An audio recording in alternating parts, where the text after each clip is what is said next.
Professor Chris Cheng received her PhD from the University of Hawaii at Manoa. She is currently is the director of the Center for Human Rights in the College of Art and Letters in the San Diego State University. She teaches courses on human rights, political science, political violence, and other topics. Dr. Cheng's specialization is in comparative politics with a focus on Asia. Her interests are in comparative perspective on human rights, peace, and security, as well as the study of conflict and post-conflict transitions. So, Professor Chris, you will have 20 until 30 minutes to do presentation, and then after that we will have Q&A. Please, time is yours. All right, thank you. Thank you so much, Alkhani, for this introduction, and welcome to you all. Thank you for being here. I'm happy to be able to join you by Zoom, and I'm really grateful we have this technology so that I can come regardless of the COVID situation, but hopefully next year that will be a possibility for me to be at University of Denver. And this is a brief presentation. I hope we'll have a lot of chance for some exchange after I go through a few of these slides, and I'm happy to come back to them when we have our discussion also. But you know, they're very elementary, and just to kind of go over some of the basic steps in the process. I think for any scholar, regardless of what level you are, if you are interested in a range of different issues during your career, right? I mean, some scholars do have a very, very specific focus in their writing and their research. And even then, it's always really interesting to kind of explore how it expands, and how it expands also, you know, brings us to different literatures and different journals that might be suitable for our different writings. So we'll talk a bit about this, and many of you are interested, I imagine, in human rights and human security, given that's the conference. But I know we probably have a diverse range of people. So this is recording in progress. Quite a general overview about the process, in case you are experiencing some of this as we speak. Talk about some of the details, right, that might happen. I don't know, should we be, got it, okay. I hope you guys are seeing my screen. So I think for many of you, this is pretty apparent, right, to determine the subject as the first step. And I am at a university now where we don't have a PhD program. We have a master's program. So I don't work with students at the moment who in doctoral programs. I know with students at that level, we definitely have a lot of challenges sometimes with narrowing down a subject. I think for students and researchers, scholars at your level, this might not be difficult. But honestly, for me, it can be difficult also, because I very often like to explore new things. And I think, you know, this is why some of us become academics, because we love, you know, we just have a thirst for knowledge, and we like to explore different things. And, you know, we always have such limited view of our subject areas. When we discover a new dimension, right, we want to go for that. But yeah, for publishing journal articles specifically, it's good to be focused. And so, you know, there are research projects we might undertake that might serve for multiple different articles, that you might be able to publish various different pieces out of a certain research project. So this is because, you know, we want to have a subject that is clear. It's well defined what the topic is that you will be addressing in your article. And so for some people, right, the writing process begins after you conduct the research, and some people, you know, you are, you know, defining your topic very narrowly before you go on to your research. But whatever the case is, right, when you do present your work to a potential journal for publication, right, it's the clarity of what you're going to address is very important as far as, being able to convince the reader, who the first reader will be the editor, of course, and then the reviewers, but to convince them that, you have something there that's worth putting in their journal. So something that's original, right? Something that either the content of your findings is different from some things that have been published before in that subject area, or the perspective that you can provide, the analysis that you lend to that particular subject, is one that is unique, that can provide maybe different ways of thinking about your topic.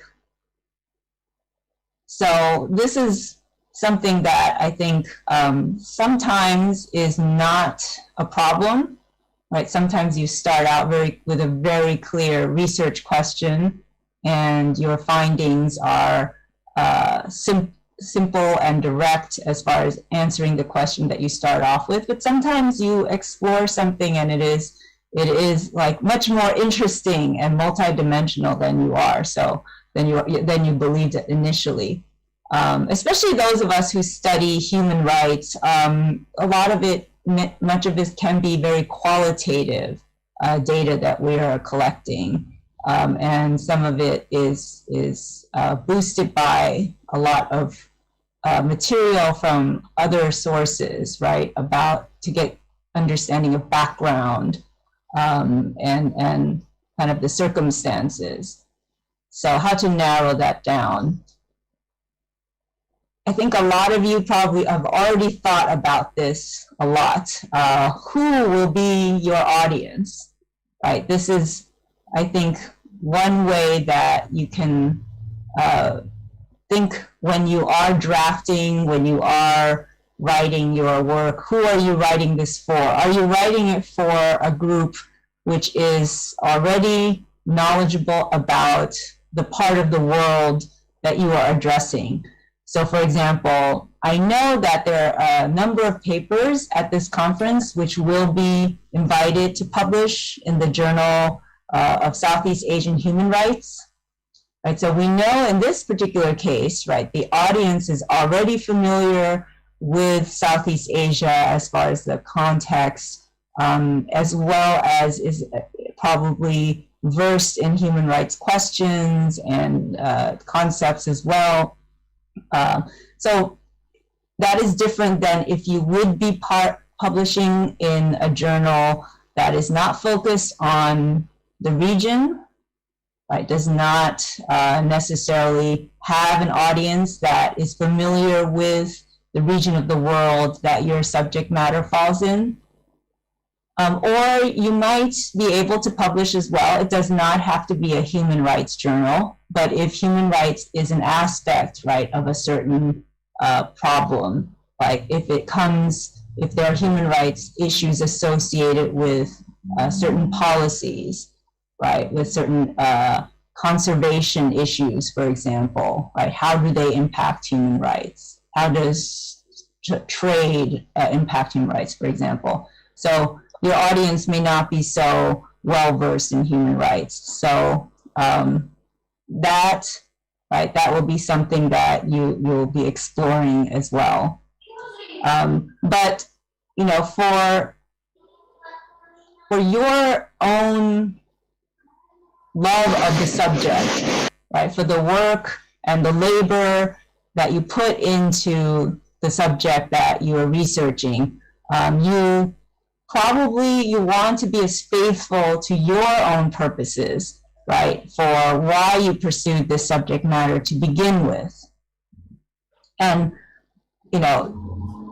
that is always the most valuable thing about writing, that you care about it, you're passionate about it. We don't make a lot of money from doing this, right? We do this because we are really interested.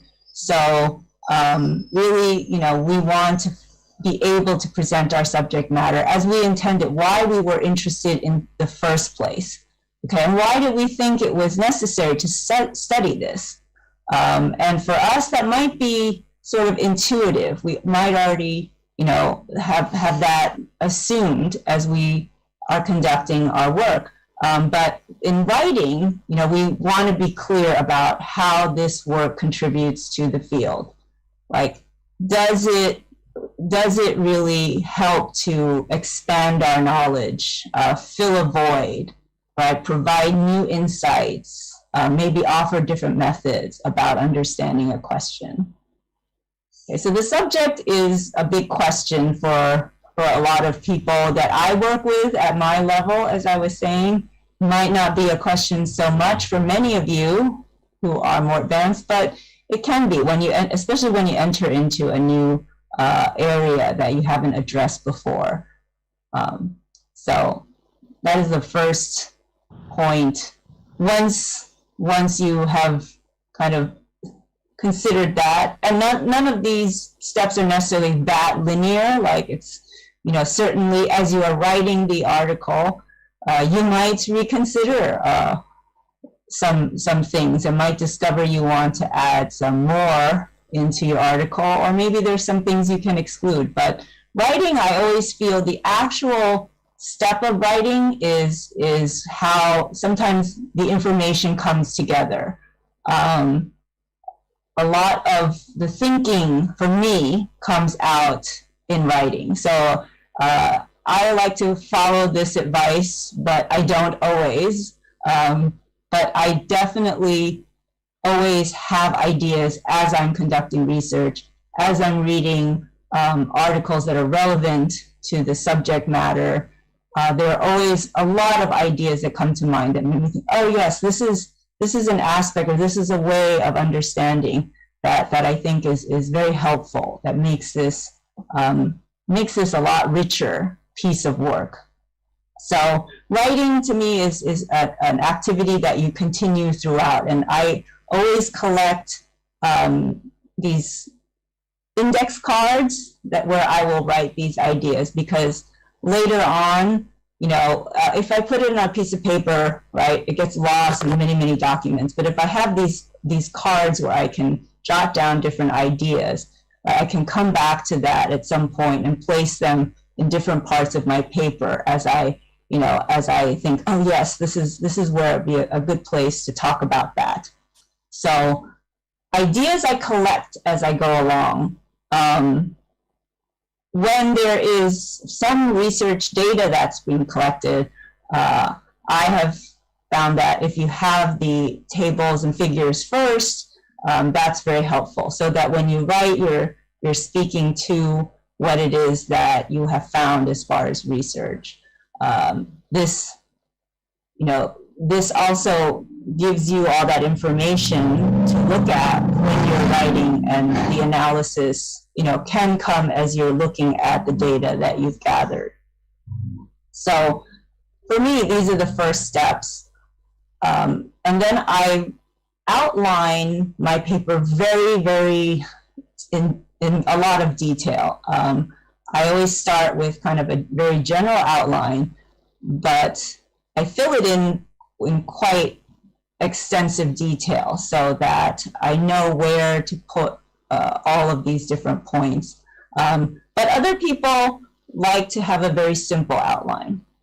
Okay, and I think either way is fine. People work in different ways. The subject matter is different as well. So depending on how much data you have and what you're addressing. But I think having at least some outline is useful as you are putting together your ideas, and that'll help kind of work out the first draft. The draft, of course, sometimes as you write, some things shift around.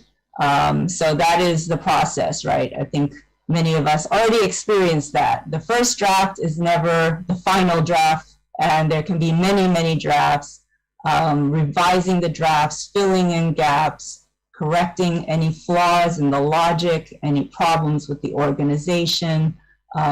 Those are always, all of us, I don't know how many young scholars we have in this group, but all of us forever will have many, many drafts of anything we write. And this is this is part of, for academics, I think, just a necessary part of the process. But it's also, like I said, the writing itself is very illuminating as far as helping us to think through the topic.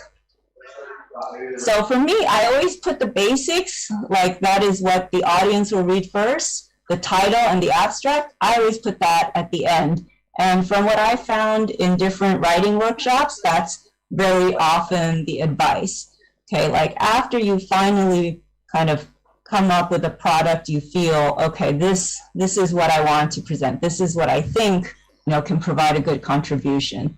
Then you have a basis to come up with a suitable title that tells the audience, the reader, what it is that you are talking about, just from looking at the title, and very often a subtitle with that. And then, after you know what some of your conclusions are, right, then I think the abstract will be something that you can write, and the abstract should be very, I think, quite short. We shouldn't have too much detail, right? The abstract should just sort of be, and some journals want very short abstract, 250 words. Others allow for much longer. But generally, the abstract should provide at least some background for the topic, what it is that you studied in general, like what are you covering in this paper, and the purpose of writing this article.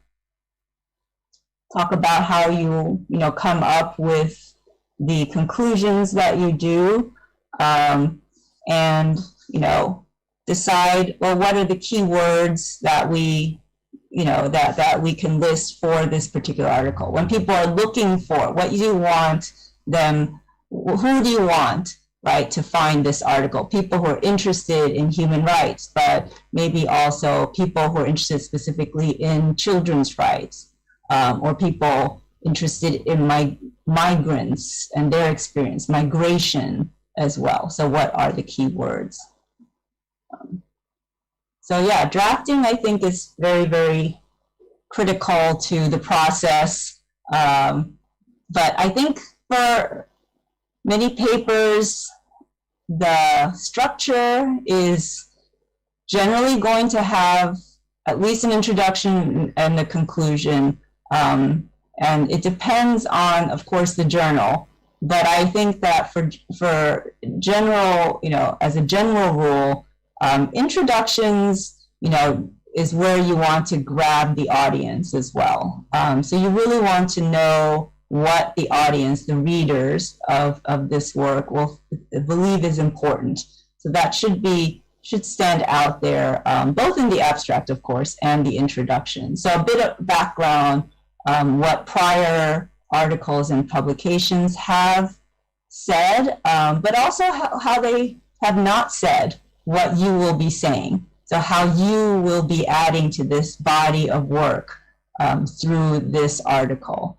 And this is where, journals want you to make connections to existing works. And they want you to be clear about what you will be contributing, right, in addition to those works. If you're just doing the same thing, it could be, maybe there's a topic that was discussed for another country, but it hasn't been covered for the country that you're writing about, or the city that you're writing about, or the type of community that you're writing about. So being clear of that, and what you should understand that the audience will think is important. So the body of the work, we'll come to that in a little bit, but the conclusion, I feel, and I know many of my colleagues in other writing workshops have said this, after you've finished your draft, after you're happy with everything, then come back and write your conclusion. Okay? Because you want to already have outlined out, mentioned and made your decisions on what it is that is going into this article. Right? Because a lot of things in your various drafts might be removed from your article, or some things might be enhanced in the final product. So once you're done with the draft, then the conclusion, should say what it was that you had achieved in this piece of work. Remind the reader, okay, what are the key takeaways? What are the important things you want them to know? And for them to remember that this article matters, that, there was a reason that this was published. So making that point, what it was that this article contributed. So, as I wrote the abstract in the very last. So as far as like the journal or the draft and the format, I'll come to that in a little bit. But I think for those of you who are going to be fortunate enough to be included in the Journal for Southeast Asian Human Rights, that is really exciting. And hopefully, even if you are one of those people, afterwards you will also have opportunities where you'll want to publish in other journals. So there's a whole range of journals. I know in human rights fields, there are already a lot of human rights journals, So for American, here's a list of American journals. Some of them are just general, like on the left here. The top four are general, dealing with human rights, all sorts of aspects of it. And then there's some that deal with specific issues like business, transitional justice, health, religion, trafficking, refugees, and so forth. And there's a lot of legal journals. I don't know how many of you are planning on going into law or have a legal focus, but there are many human rights journals. So it's pretty clear that if you are focusing on human rights, you can choose one of them. Although they can have slight differences in the kind of style and the kind of, I think, substance of the articles that they publish. Some are fine with, articles that are more descriptive, for example, that provide information about an area where there's not so much information. Some of the journals really want a very rigorous, engaged academic kind of analysis, and they might publish more papers in the theory and philosophy side, for example, or they want more engagement with the literature. So, of course, look at what articles were published previously to kind of get a sense of what the substance of the articles that tend to get published there is. And you can always, as well, publish in journals that are not human rights journals. You can publish in the Journal for International Affairs, for example, or International Studies, or Southeast Asian Studies. And there's or a Journal of Refugee Studies, depending on your topic, right? It may not be a human rights journal, so depending on your subject matter. There's now so many journals. Some of them are better in terms of their reputation than others. So if you're not sure, right, you can always look at the members of the editorial board for the journal and look at the impact factor of the journal. That's sometimes critical in terms of evaluation for your position at a university if you choose an academic career. Sometimes that's critical for promotion or tenure, for example. So those are things, to consider. And, but there are many, academics also, write for many different audiences these days. It can be for an academic audience, such as such journals, or it can be for a more public, a broader-based audience. And so, certainly, there's a whole wide range of different writings you can engage in. But in academic journals, you really, to know the journal, know what kind of literature it addresses typically. Very often I have found, right, journals might like a descriptive article like the content, but maybe complain, but you don't address the key works in that field. Like you do need, for some of the American academic journals, you do need to address the literature. You do need to engage in what has been written before and acknowledge like the key contribution. So knowing the journal is very is very interesting too. I mean, it's very important, and it's an interesting process to see what's out there. But as I said, there's many different types. So here's that list. I know that there's many lists in addition to that. And then finally, this is where you will get from the journal's instructions itself, you'll get an idea of how each journal wants the manuscript to be formatted, the template for the manuscript. Before, I always believe that before you submit your article to the journal, have somebody read it and get feedback. And then make any revisions, have somebody who is, aware of your field and get some comments and give it a little bit of a reworking before you submit it to the editor. The editor will deem if it's worth their time to send around for peer reviewers, and then if they do, you will get the reviewer's feedback. And sometimes that it can be a lot, and you have a very short, often not a very long period to do that. So that's why all the background preparation is very important, because editors, they give you a limited time frame to address the reviewers, because it goes back to the reviewers. If the reviewers don't remember your paper, sometimes they're no longer, it's difficult. This is from my friends who are editors. That is a problem. Okay, so you do need to be very prepared. Always good to know all of these things about the subject matter, including previous works that are key. So hopefully you are successful and the reviewers are happy with your work, and you're able to address just minor revisions or have all the things you need to make any sort of revisions that are more extensive. And when you publish, definitely, of course, you get a chance to check out the proofs, and that's very important because your name is on that forever, right?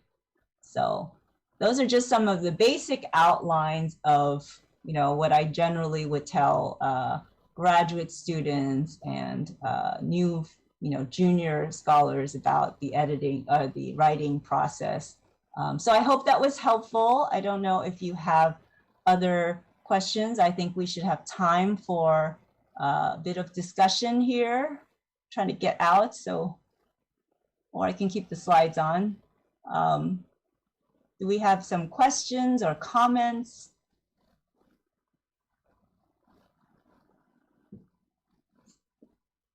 I can come back to the slides as we need to. Thank you, everybody. Thank you very much, Grace. Well, we have Q&A. Please feel free to ask.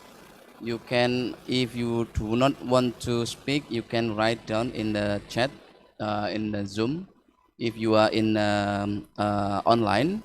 But if you are in auditorium, please you can speak directly. Anybody?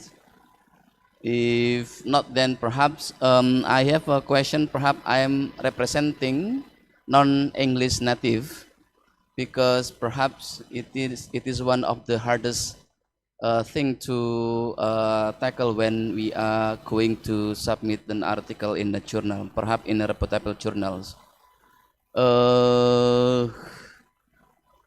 As a non-English native, perhaps we have more challenge than perhaps you have, Chris.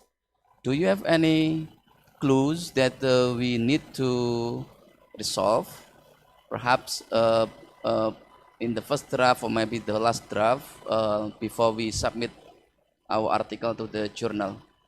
Because to be honest, as for example, as an Indonesian or maybe in English native in Southeast Asia. Publishing in the journal is very challenging, not only for the publication but also for the cost, because we have to hire professional English proofreader, and then we also have difficulties to find colleagues that can read and give comment to our draft of the article. If you have some clues, please share with us.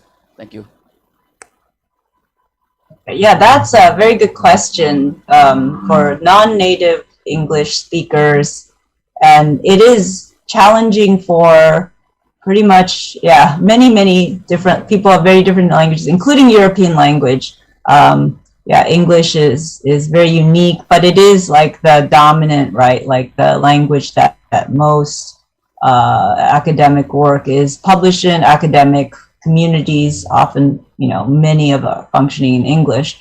It's more easy in speaking, and that's true for Americans too. Americans are also very bad writers, but I think it's very probably very nerve-wracking, right? It induces a lot of anxieties if you have never written in English before. But one of the things I would say, and this is for everybody who's not a non-native speaker, including like French speakers, German speakers, that English is a language that likes to keep, that is the grammar is very simple. Like the sentences, as a language anyway, the language prefers very simple sentences versus, for example, I don't know Indonesian, I'm sorry, but for example, like German or French, sometimes they have very long sentences. They have multiple phrases, right? They have, this is a subject, but then this is another article, this is another aspect, and then there can be a phrase attached to that. And the language can have many complex sentences that make sense in the way they speak. But when it's translated in English, it does not translate well. English is a language that's very economical. Right? We don't like to use a lot of words. And for academic writing, I think very simple sentences, or not simple in the sense of, the ideas are not interesting and, compelling, but simple as far as the structure. Like you just want to say one thing, right, in each sentence. So that's usually the best advice, I think, for non-English like writers is to just don't have multiple, right, statements within your sentence. Don't address multiple issues. Keep each very economical. If you have a friend who knows English, of course, that's very helpful. But I understand the other challenge there of, how can we make the writing in English up to par so that it can be accepted to a journal. And that is something that I guess can be costly. Maybe one of the things we can do, as we are talking about having, collaboration and relationships with Center of Human Rights, Multiculturalism and Migration at GEMBER and Center for Human Rights in San Diego State. Maybe there is a community we can kind of develop to help, right, where people can maybe work together on writing, try to publish together, and have, I think that might be an interesting thing to think about when we think about the relationship between our centers. Is helping with this issue of writing together and helping each other's writing, but at the same time, that can certainly be really useful because people don't know enough, I think, about Indonesia or Southeast Asia. So that would be such a good education also from the American side. My husband is not American. He's actually a French-speaking native, and yeah, I think he's been writing and learning in the English language for a very long time. So he has the opposite problem now with French. So I think the challenge is different, right? If French were the dominant language, that would be very, very difficult. So I think at least it's consistent, right? That internationally everybody writes in English. So another thing that is useful is to read a lot, right? Just read, and you for getting a sense of the language, how the language flows, right? What kinds of structure, right, sentences typically have. As I was saying, many American students are terrible writers for many reasons. And one of those reasons is that they don't read very much. And now everybody has their social media, so they don't know how to spell either. But, the practice of writing, obviously, you don't necessarily naturally have that need to write in English. Of course, I encourage that, but in your classes, maybe that's not necessarily something that you'll do naturally on your own unless you're a professor or the project requires it. But reading is something you can do, okay, and to learn as well. So try to gain a sense of the language through that.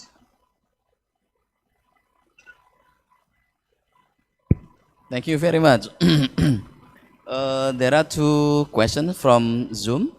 The first is from Ankita, one of the speakers in the conference. She asks, I usually find myself struggling with the word count while I am writing. I feel I put forward my ideas but fall short of word to make up the word count. Any tips on how I can overcome that? And the second one is from Bayu Aprilianto, from my colleague from Business and Economics faculty. We are Indonesian are also quite Scopus minded. I don't know whether you are familiar with this kind of mindset. Yeah. Therefore, we must publish our articles to Scopus Index Journal. Would you share some tips about writing the Scopus articles?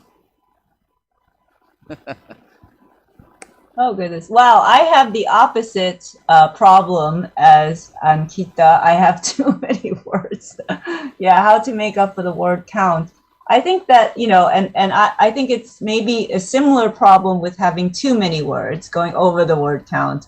Yeah, to take some distance from it, that you write what you want to write. I think the first draft is always where you say what you want to say and not worry about these kinds of technical issues. And when you have a chance, even, you revise it for the content. But I think the word count is sort of a technical issue. So I always I think to leave that last. Like, I always have too many words. But I just keep changing the drafts as I go. And then at the end, I can eliminate. So when you have a fresher look, very often the word count is, when it's short of word count, sometimes the issue, as far as being, somebody who reads and corrects or comments on papers, very often, when you're short on word count is because maybe you're a little bit short on description and explanation. That could be one reason.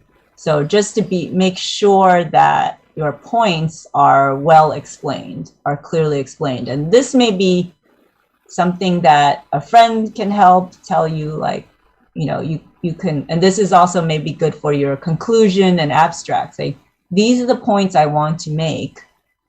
Do I explain them enough? Is there enough explanation for these points?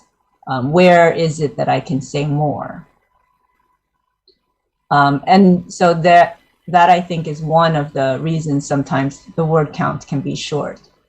In other cases, I think the word count is short because the transitions are not well thought.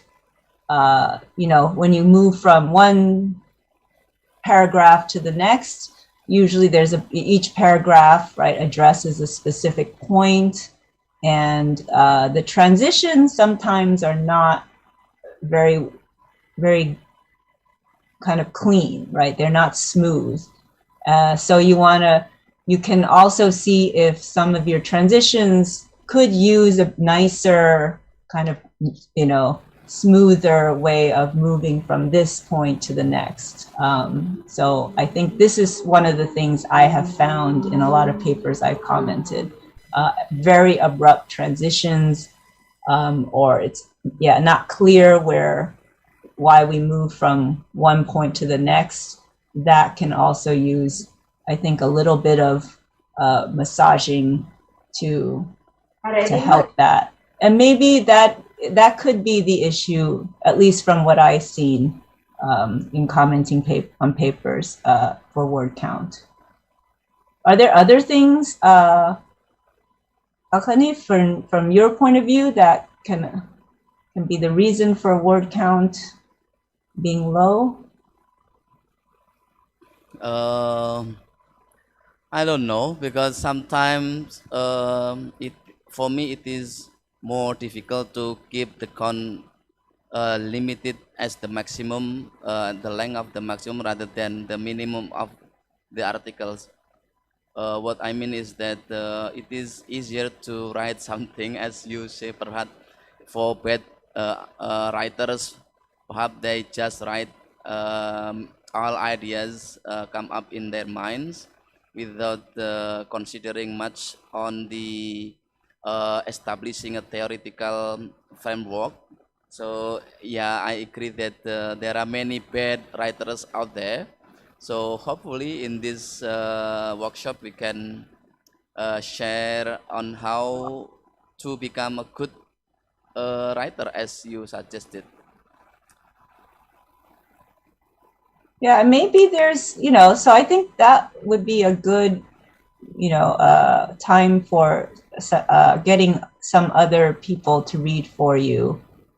See if maybe there's something more also that you need to engage, as far as maybe the literature that you can provide, engage with the existing literature, or like maybe more background to the subject that could be missing. Because I think typically, the word count, the required word count does suggest, right, how much substance and content a paper does need. So yeah, I think that's not the only problem people have. Then we have people with too many words, and sometimes then that we have a different set of issues.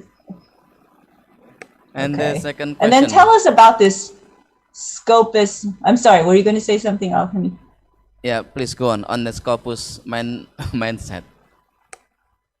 What does that mean? Scopus minded. You mean like there's a I pressure. already predict that you will not be familiar with this mindset, because now maybe most Indonesian academia, we are very scared with the Scopus goals, because we are forced by the Ministry of Education and the research agency to publish our works in a Scopus indexed journal. But I do believe that perhaps most of you in the US and perhaps in Europe too, you are not too familiar with the Scopus goals, I might call it. So Scopus is like Thomson Reuters and Web of Science that we in Indonesia, perhaps in the last decade, we will consider any reputable journal should be indexed by perhaps one of these kind of international index I don't know, body or maybe institution. Do you have this kind of mindset in the US? As for example, like you as an academia, you have to see whether this journal already indexed by some like Thomson Reuters or maybe Web of Science or others? Yeah, I mean, yeah, so the Scopus, not necessarily the Scopus index, but yeah, there's definitely, we have the what do you call it? A list when you are up for tenure or for promotion, there is a list of the journals and then there's a value assigned to each of them. And I'm not sure, I don't think that's the same as Scopus, but yeah, there's definitely, they are also reflective of the impact level of each journal. But yeah, I'm not 100% about how Scopus works, but certainly, yeah, professors, faculty are evaluated on the works and the journals that they publish in. But I think in the US, it depends on the university or the college. So some require a lot more teaching. Like it depends on the type of institution. So some institutions you are really, it's very stringent because those professors don't teach as much typically. But whereas in other academic positions, you might have a lot of students. So I don't know if that helps you. I don't know what is the typical, university like. Is it pretty standard throughout all Indonesian universities? Yeah, I think so. Now we have new baby born named Scopus. So everyone here is very crazy about Scopus. Everyone is talking about Scopus. If you want to be considered as a well-known researcher in Indonesian academics, you have to publish your article in Scopus Index. While for me, for perhaps for some other Indonesian academias, we do not care much on Scopus, but we cannot avoid the Scopus regime because it has been implemented and reinforced by the Ministry of Education, the ministry which has the budget for the research. If you do not have articles published by Index Scopus Journal, you cannot get the research grant from the ministry. You cannot be considered as perhaps good or maybe well-known academia here. So that's why now everyone loves Scopus. Everyone perhaps love and hate Scopus. I don't know which one is is correct. So yeah, I think that kind of standardization, right, across all departments and all universities in the whole country, like that kind of standardization, it makes people very nervous, right? Because how, it's a very impersonal process too. Like how do they index? On what basis does Scopus work? I think that's a very interesting question. I mean, I'm assuming that they're looking, I'm actually just looking this up to see how they, how is it that Scopus works as far as their indexing, and how do they provide? That's a very interesting question.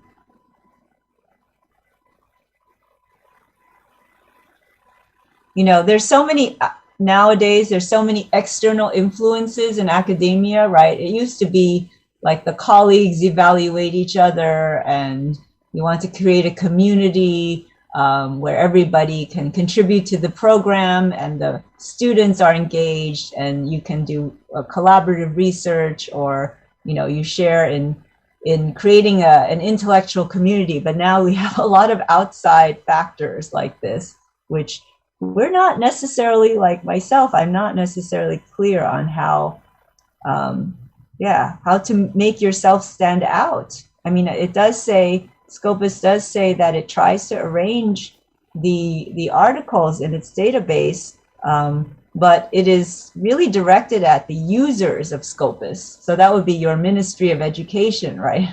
It is to help the users to identify who has published the most important information, who are the subject matter experts that you should know. So it seems like it's more helpful for those who want to find out how do you make yourself stand out? That's a very good question by you. I'm sorry, I will have to research this. Maybe Professor Ford can address that better. Okay, no worries. The third question is from Chekli Prativi, another presenter joining us from Zoom. Thank you, Professor, for sharing the strategy to writing academic journal. This is very helpful. My question is, would you please sharing the tips how to find the idea to make our paper original, besides finding the gaps of the existing journals? Yeah, this is where, you know, I'm very interested in coming. I hope next year to know, yeah, like the literature in the field. It might, yeah, like in Asia, like the literature on a certain topic, we don't have a lot of exposure to each other's works, I think, in the different parts of the world. So, but I think important is to know the literature, the works already written in your field, because pretty much like all of the reputable journals will want you to address the existing works. They want you to say how they are, yeah, how they have addressed your topic and how your paper is different. So you just have to kind of read it. Sometimes if you haven't, but you have a strong paper, like you've never, for example, you've never seen anybody talk about this before, and it's an important, you can, I think journals will accept it, but they will probably give you feedback on by their reviewers telling you the authors that you really need to address. And so again, you might have a limited time, right, a couple of months to do your revisions, and they might include these authors, right, that are not necessarily addressed already, and you need to integrate that. So journals, they may be, they can be willing to do that if your contribution is interesting as far as the content. But yeah, try to find out about the literature in your field. Do you have a specific topic that you are not sure? You're not sure what the literature is? Do you find that, just as a general question, do people find it's difficult, right, to know, to conduct a literature review?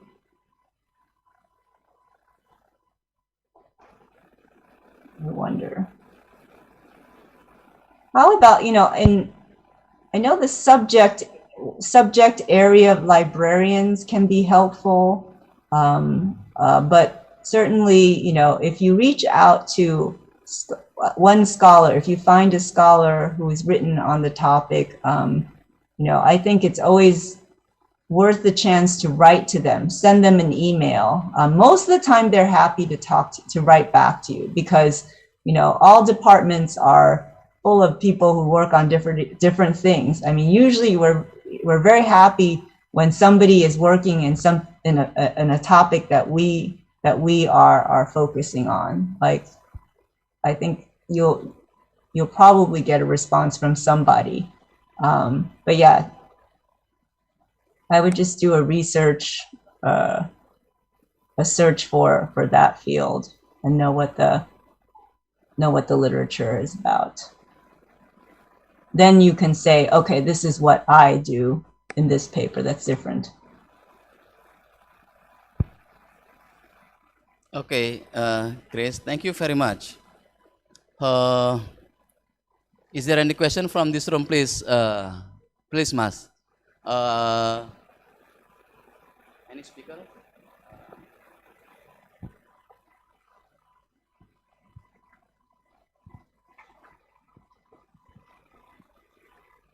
We have one question.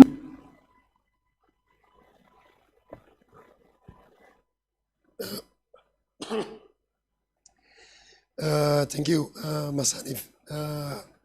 My name is Subandri Simbolon. I come from West Kalimantan for this conference. I'm sorry, my voice have broken a little bit. I hope was that my sentence is clear. So thank you, Ibu Grace Cheng, for this outstanding presentation on this topic. One aspect in writing you most pointed out to write article based on what our audience need.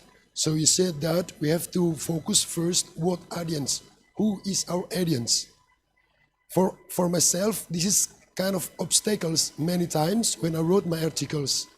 So do you have any tips and strategic to capture what and who our audience, and how can we capture them, and how can we make sure that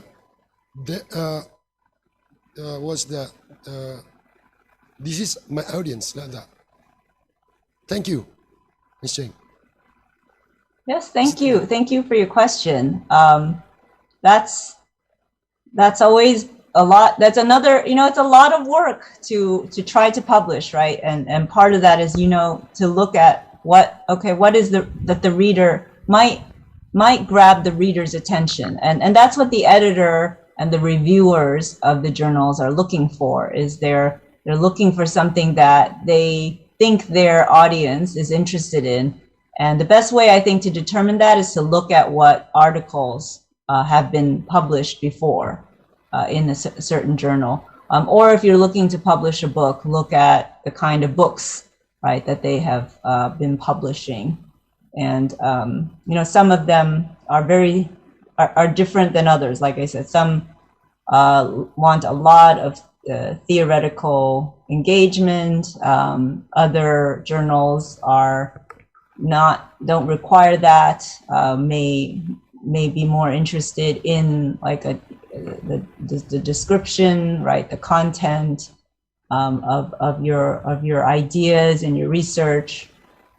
So it depends. Yeah, check out what they published before in that journal, or what a book publisher is, what other books a publishing house has put out. Okay, I'm sorry, I have to move from my chair to this near AC, air conditioning, because the room is getting really hot. Oh, it's still hot there. Wow. Yeah, I'm really sorry. No, good. It's good. I'm glad. So I don't know. Okay, is there any questions before we close this session?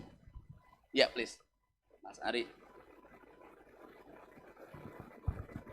Okay, Rob Cheng, thank you so much for your nice presentations and grateful discussions regarding the writing academics. I just wondering about your presentations before say that the abstract will be the last part to be accomplished. Meanwhile, sometimes the international conference is only insist or require the abstract at the first time. So how to make the well-written abstract? What kind of things will be put into the abstract itself? Thank you. Yeah, I think that's a really good question. Yeah, I think very often, right, your article comes out of your conference paper. So yeah, you already have an abstract. And I just think that, when you're going to send it off to a journal or publisher, you just revisit that original article later on. And, hopefully at the conference, you also get feedback. So you might have some revisions in your paper, but, yeah, it's good always to have, right, the article or the abstract for a conference, because then everybody knows if they want to listen, what to expect when they're listening. It's a very short presentation at these conferences.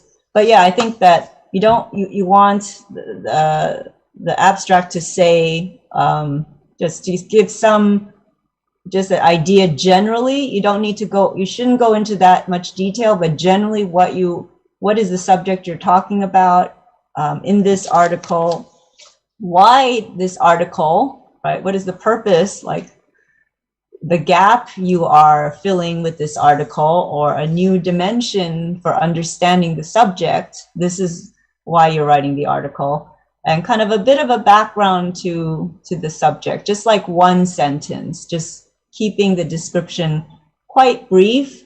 You want to engage the reader into wanting to know what's going to be covered, and just a one sentence conclusion. I think it should not be too much detail, but just a basic idea, what your subject is, why this article should be written, a bit of background, on what we might already know about this that your article will contribute to, and then what you will, what you offer as a conclusion, in not a lot of detail, just like one sentence about what you might be concluding. And then, of course, in your conclusion, you've already written that, hopefully. Thank So you. yeah, I think conference papers are usually the starting point, very often the starting point for published articles. So it's good if you've already done that, but definitely revisit after you have done any revisions to submit a draft to a journal. Okay, thank you, I Grace. hope that helps. Yeah. Okay. Unfortunately, we are running out of time, but we still have one more question. And then it will be the last question from Tita, another presenter, joining us from Zoom. That's a tough one, right? Yeah, please. Research results the government is unhappy with. If the government, what is the situation, right? Like in a certain country, is this a problem? Potentially. I know that, in the US, I cannot say that's never been a problem. Certainly it's not the government usually, but sometimes, unpopular ideas can be a problem. But yeah, if it's a government, well, I don't know what to suggest in that case. It depends on what has been happening to people, academics or others who have published any articles offensive to the government. How? That's a bit beyond me. I'm sorry. I would like to know, though, how is that a concern? Do you think that will lead to an arrest or a denial of continued employment? Like, what are the consequences that other people have suffered, maybe?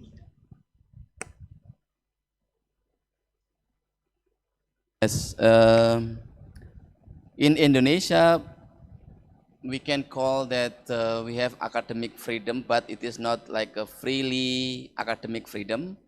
Some research were intervened by the government, like in 2020, my center got the funding from the research agency in the University of Jember, and we are questioning about the state intervention from the local government of Jember to provide subsidy for society affected by the COVID-19 pandemic.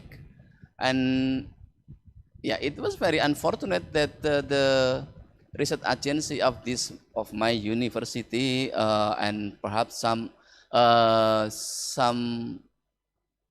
random people out there start to ask us whether we should take down the research, because the outcome perhaps will be too risky for the local government and perhaps also for the research agency. So that's why we have to reassess some questions in the research. Yeah, we can call that Indonesian academia, they have freedom, academic freedom, but I'm not sure if we have like 100, maybe 900% of academic freedom.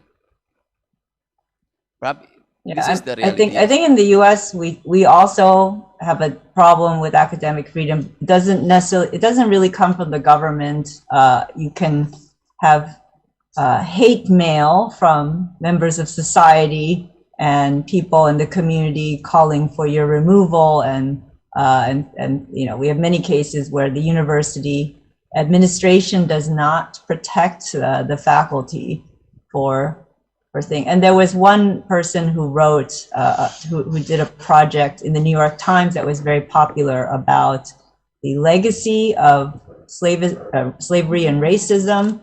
And that particular person was a professor at a university, I believe in one of the southern states, and they denied her tenure, or the board denied her tenure because of the unpopularity of her work. And there was so much outrage that they decided to offer her the position back, but she decided not to take it. But yeah, you can have, I think these days we have a lot of political pressures. And so, yeah, it's difficult. I think one of the things we try to do, but it's not always very satisfying because, it really depends on the local, the government office. But, sometimes there's joint research projects, right, with the local government. I know there's in some cities and counties, there's a human rights commission that's established so that the government, is aware of people, the rights of academics, of writing, of publishing. But, it's difficult these days, I have to say. And I'm sorry to hear that also on your side. Okay, I think it is a very interesting discussion. Thank you very much, Chris. And we give round of applause to everyone. I hope that this workshop will give some new insight for lecturers, for students, and also practitioners joining in this workshop. Again, thank you very much, Chris Cheng. See you tomorrow at the opening speech. There will be my rector and the chairperson of the National Commission on Human Rights, and also Michelle Ford, that perhaps we can meet online and offline. Again, thank you very much, everyone. This is the end of this academic writing workshop.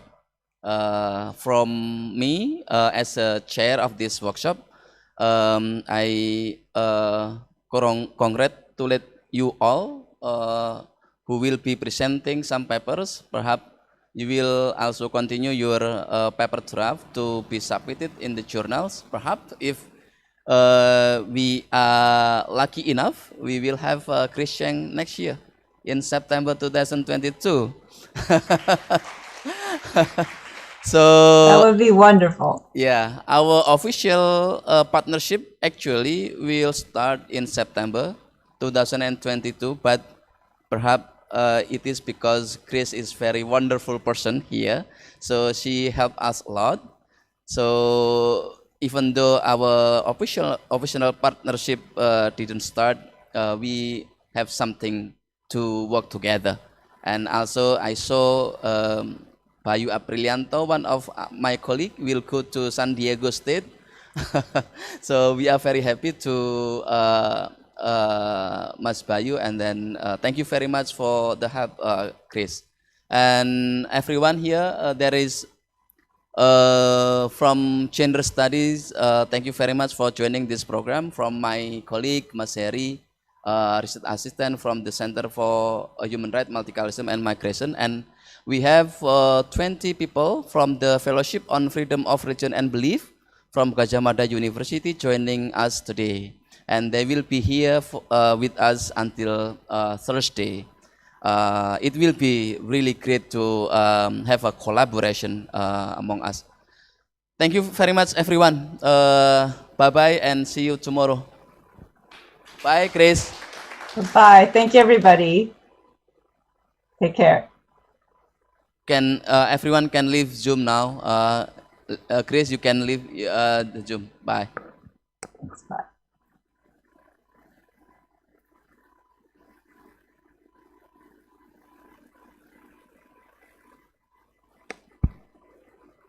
Sudah. Iya, iya. Pengumuman kan?